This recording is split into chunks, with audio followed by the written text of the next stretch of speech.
Kinston, North Carolina, and we're at the CSS NEUSE, a replica of the actual ship that sailed the NEUSE River during the Civil War and took place in Civil War battles.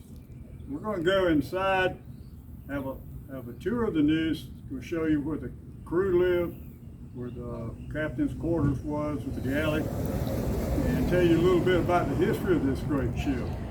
This is really cool. And so if you guys are in the Kinston, North Carolina area and you have a chance, be sure and drop by and take a look at the NEUSE. You can see American history in action.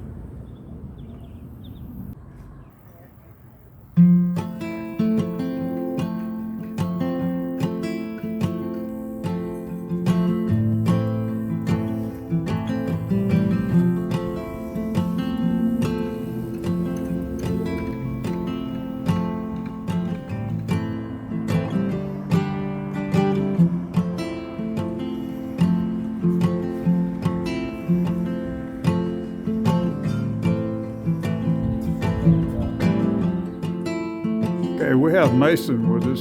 He's going to tell us a little bit about this ship and the history of it. So, Mason, this is a replica of the original Civil War ship. Is that right? Yes, sir. She's 158 foot long and 35 feet wide, just the same as the original. Cool. This ship was actually sailed on the NEUSE River and took part in the Civil War. Yes, sir. In 1865, during mid to late March, General Foster is going to get a note from General Sherman telling him to meet him in Goldsboro. Foster starts marching out of New Bern. He gets to a place called Wise's Fork, and there he comes upon some Confederate reinforcements under the command of Braxton Bragg. Well, Bragg is pushed back into Kinston, and Bragg tells our lovely Captain Price, Joseph Price, he tells him to make the loss of his vessel as costly to the enemy as possible. So the ship is steered 1.5 miles downriver, and she fires on Union ordnance rifle. And that lasts for about an hour until the captain scuttles the ship and leaves it abandoned in the river. And eventually, when it burns to the powder magazine, it blows up and blows out the side of the ship, and it sinks like a rock. And the crew will go on to Plymouth, North Carolina, until the eventual surrender of the Confederacy.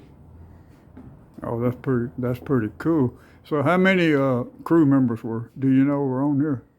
It varies from about 90 to 115, and the reason for that variation is when she's tied up dockside, she has about 20 or so dock hands that will help keep her tied up. But when she goes off into battle and she goes off downriver for drill demonstrations, those deck hands are going to stay behind on shore, so that makes the crew go down to about 90 to 100. Oh, that's pretty interesting.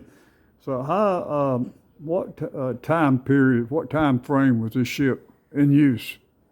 Well, construction started in 1862 in a place called Whitehall, North Carolina. Nowadays it is called Seven Springs, North Carolina.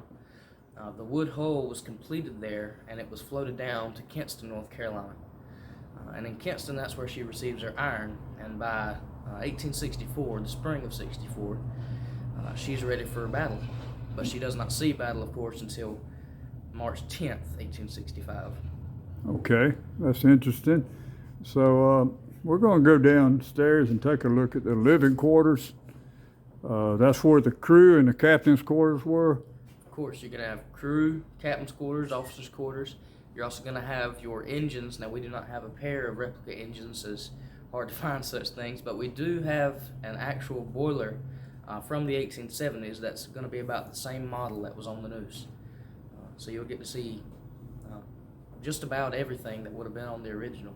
And this is, it said on the sign out, this is the only replica of a Civil War ship. That it is. It is the only full-scale replica of a ship. And the thing about it is, there are full-size replicas such as the USS Monitor in Norfolk, but you cannot go inside that one. This one has the compartments, it has a gun deck, has everything that made it an actual ship. And this is actually registered as a Coast Guard vessel.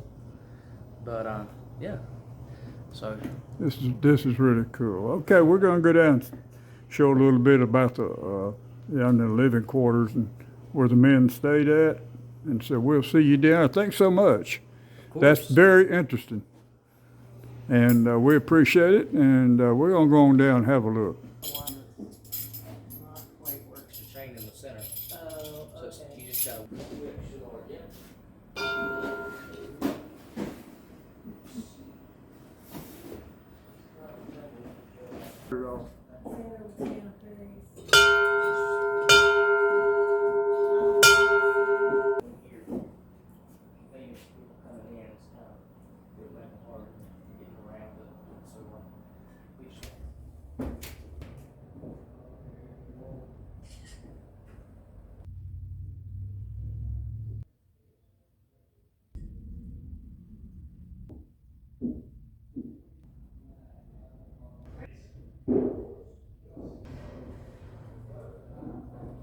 Okay, Mason, thanks for the tour of the ship. We really enjoyed it. Of course. And I want to ask you one more thing. Are you wearing the original uniform that they would have wore on the ship?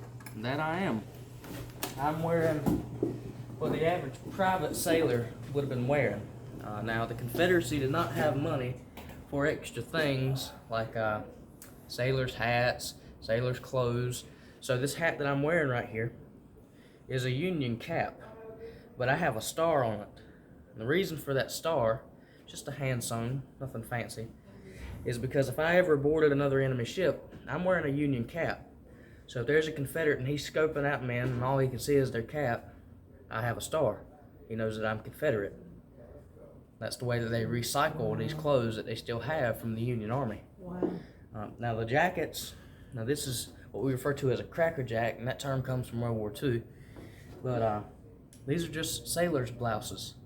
And they're going to be sewed by the crew members' family, sent by their wives, mothers, and if they were lucky to have one, they'd wear it in style. But if they did not, they would just wear their normal shell jackets that they would normally wear in infantry or artillery regiments. A lot of the men that were crew members on the NEUSE came from infantry regiments, so they probably just wore their shell jackets with a naval hat. That's pretty cool. That's about it, yeah. Okay, thank you. Okay, guys, here's a shell that was actually fired during the Civil War at the NEUSE.